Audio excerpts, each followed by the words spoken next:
Chapter 3. Letters in the Sand. Walking a little way back from the water's edge toward the grove of trees, Dorothy came to a flat stretch of white sand that seemed to have queer signs marked upon its surface, just as one would write upon sand with a stick. "What does it say?" she asked the yellow hen, who trotted along beside her in a rather dignified fashion. "How should I know?" returned the hen. "I cannot read." "Oh, can't you?" "Certainly not. I've never been to school, you know." "Well, I have," admitted Dorothy. "but the letters are big and far apart, and it's hard to spell out the words." But she looked at each letter carefully and finally discovered that these words were written in the sand. "Beware the Wheelers," "That's rather strange," declared the hen, when Dorothy had read aloud the words. "What do you suppose the Wheelers are?" "Folks that wheel, I guess. They must have wheelbarrows, or baby cabs, or hand carts," said Dorothy. "Perhaps they're automobiles," suggested the yellow hen. "There is no need to beware of baby cabs and wheelbarrows, but automobiles are dangerous things. Several of my friends have been run over by them." "It can't be automobiles," replied the girl. "for this is a new wild country, without even trolley cars or telephones. The people here haven't been discovered yet, I'm sure. That is, if there are any people. So I don't believe there can be any automobiles, Billina." "Perhaps not," admitted the yellow hen. "Where are you going now?" "Over to those trees to see if I can find some fruit or nuts," answered Dorothy. She tramped across the sand, skirting the foot of one of the little rocky hills that stood near, and soon reached the edge of the forest. At first she was greatly disappointed, because the nearer trees were all puente, or cottonwood, or eucalyptus, and bore no fruit or nuts at all. But by and by, when she was almost in despair, the little girl came upon 2 trees that promised to furnish her with plenty of food.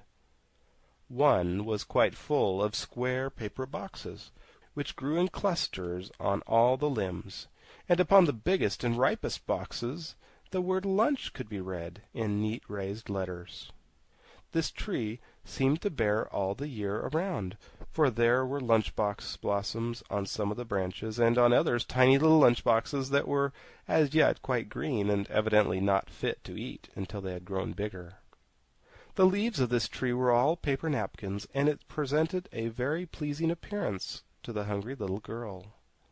But the tree next to the lunch-box tree was even more wonderful, for it bore quantities of tin dinner pails, which were so full and heavy that the stout branches bent underneath their weight. Some were small and dark brown in color. Those larger were of a dull tin color, but the really ripe ones were pails of bright tin that shone and glistened beautifully in the rays of sunshine that touched them.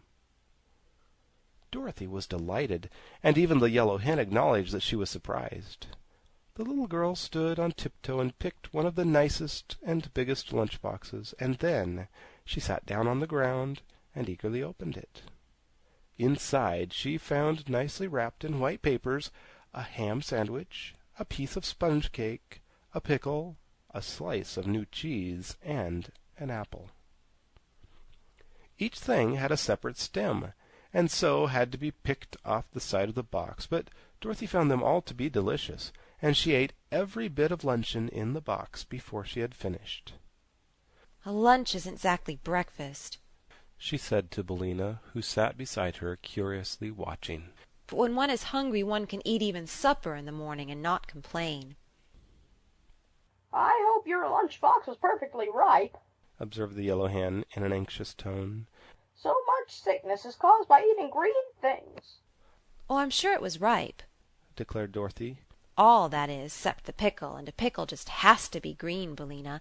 But everything tasted perfectly splendid, and I'd rather have it than a church picnic. And now I think I'll pick a dinner pail to have when I get hungry again, and then we'll start out and 'splore the country and see where we are." "Haven't you any idea what country this is?" inquired Billina. "None at all. But listen, I'm quite sure it's a fairy country, where such things as lunch-boxes and dinner-pails wouldn't be growing upon trees. Besides, Billina, being a hen, you wouldn't be able to talk in any civilized country like Kansas, where no fairies live at all. Perhaps we're in the land of Oz, said the hen thoughtfully. No, that can't be, answered the little girl, because I've been to the land of Oz, and it's all surrounded by a horrid desert that no one can cross. Then how did you get away from there again? asked Billina. I had a pair of silver shoes that carried me through the air, but I lost them, said Dorothy. Ah, indeed, remarked the yellow hen in a tone of unbelief. Anyhow, resumed the girl, there is no seashore near the land of Oz, so this must surely be some other fairy country. While she was speaking, she selected a bright and pretty dinner pail that seemed to have a stout handle, and picked it from its branch. Then, accompanied by the yellow hen, she walked out of the shadow of the trees toward the seashore. They were part way across the sands when Billina suddenly cried in a voice of terror, "What's that?"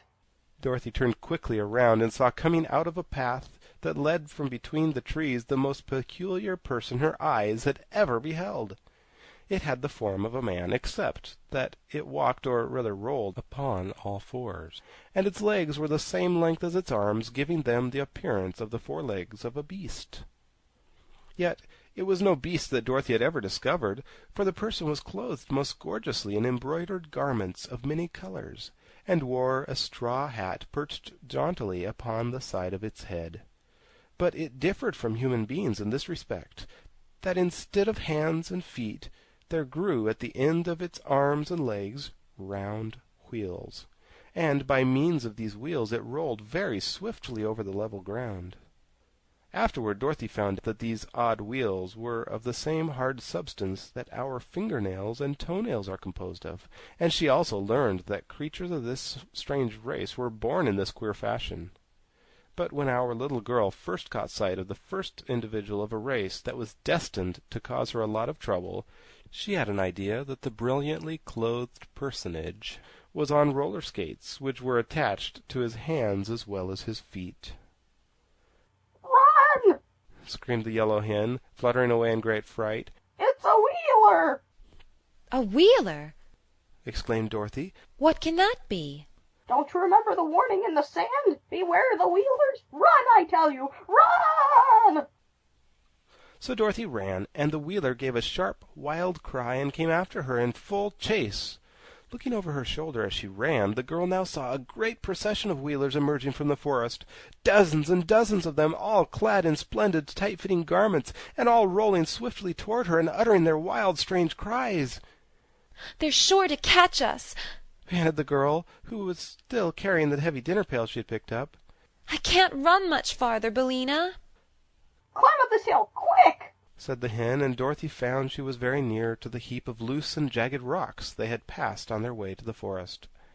The yellow hen was even now fluttering among the rocks, and Dorothy followed as best she could, half climbing and half tumbling up the rough and rugged steep. She was none too soon, for the foremost wheeler reached the hill a moment after her.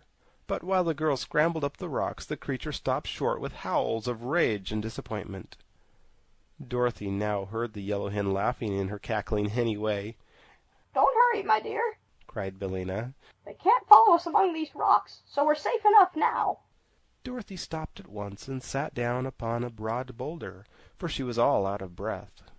The rest of the wheelers had now reached the foot of the hill, but it was evident that their wheels would not roll upon the rough and jagged rocks, and therefore they were helpless to follow Dorothy and the hen to where they had taken refuge. But they circled all around the little hill, so the child and Billina were fast prisoners, and could not come down without being captured. Then the creatures shook their front wheels at Dorothy in a threatening manner, and it seemed they were able to speak as well as make their dreadful outcries, for several of them shouted, "Run! We'll get you in time, never fear! And when we do get you, we'll tear you into little bits!" "Run!" "Why are you so cruel to me?" asked Dorothy. "I'm a stranger in your country, and have done you no harm." "No harm!" cried one who seemed to be their leader. "Did you not pick our lunch boxes and dinner pails? Have you not a stolen dinner pail still in your hand?" I only picked one of each, she answered. I was hungry, and I didn't know the trees were yours. That is no excuse, retorted the leader, who was clothed in a most gorgeous suit. It is the law here that whoever picks a dinner pail without our permission must die immediately. Don't you believe him, said Billina. I'm sure the trees do not belong to these awful creatures. They are fit for any mischief, and it's my opinion they would try to kill us just the same if you hadn't picked a dinner pail.